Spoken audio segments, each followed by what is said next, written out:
I have kept every single rejection letter that I have ever gotten before.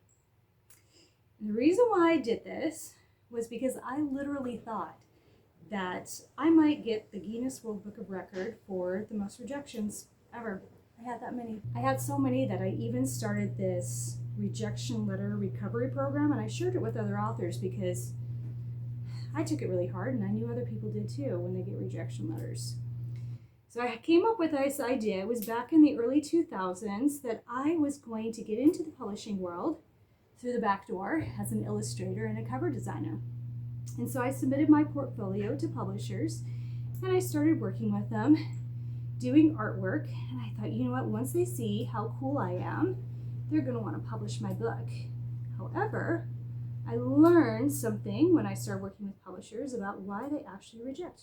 Okay, I need another cat now. Most of the time really has nothing to do with you, okay? It has everything to do with them. When they invest in your book, they have editing costs, they have formatting, they have cover designs, they have the ISBN they've got to invest in, they have printing, they have shipping, and those are just the costs related to your book. This isn't about running the business and the overhead.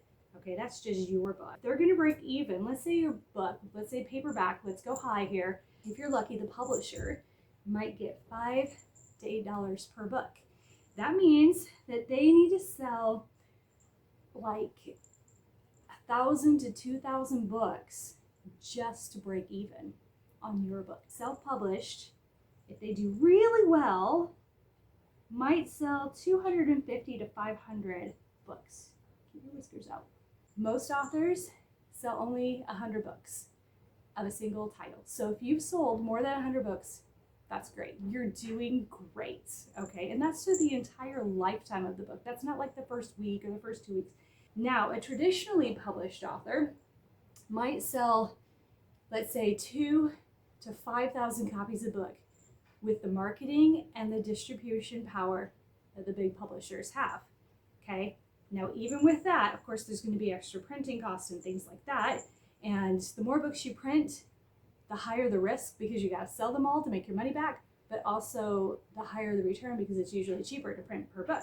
Okay, now you're probably thinking, how in the world do publishers make money then? Their bread and butter is the authors that they already have. Let me cut your toes. Sorry, I lost my train of thought. Okay, so if you're an author, you've got a following, it's less risk for the publisher because that means more people are going to buy. Also, if you have like a book series or multiple books, then you're also going to be able to piggyback on the success of those books with other sales from the previous book. For example, when I did my launch for book 7 of the Watcher series, my publisher made a really big deal about it, and we did the launch at the LA Comic-Con. That same day that we did the release, book 1 of that series hit the bestseller list again and held that spot. So another reason why a publisher would reject your manuscript is they only have so much room to be able to produce. Like, they have these meetings where they decide how many fiction, how many nonfiction, how many middle grade, how many children's, how many Christians, those kinds of things are they going to be able to do every year. They might not be working on your genre that year, even if they published it in the past, because maybe last year that genre didn't do well. That wasn't the thing.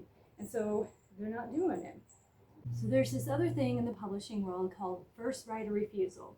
And it's where an already established author with the publisher has a contract that says that if they ever write another book, that publisher gets first right of refusal.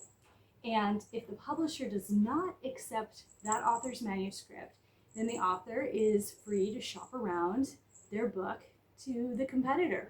So a lot of publishers, when they have an author that has written a book, they're going to take that book because they don't want it going to the competitor. That book, in the limited space, is going to take priority over yours.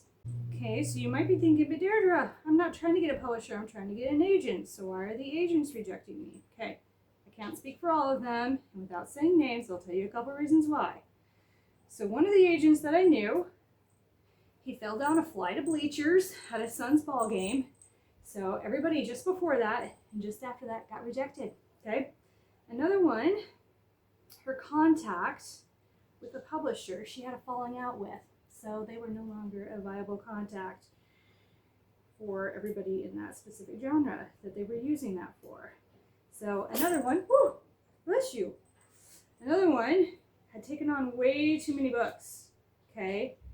And they had books from 3 years ago that they had signed contracts with, and still hadn't sold them. So they really weren't taking on any more books at that time, okay? Another one of the agents decided that they were going to go back to editing instead of working as an agent. And that was okay too. Another one was getting married, so he just couldn't take anything else on. So none of these reasons have anything to do with you or your book. You've got a great book, okay? And as long as you've got your book edited and you know how to write, because of course publishers don't want to spend the time investing, teaching you how to write, and all their editing budget just on your book, okay? Which most authors, they really care about their books and they don't submit something if it's bad. It's not personal, so you don't need to take it personal and you can just keep on writing. You're all done. You're all done. You're a good boy. Yes, you did great. Good boy.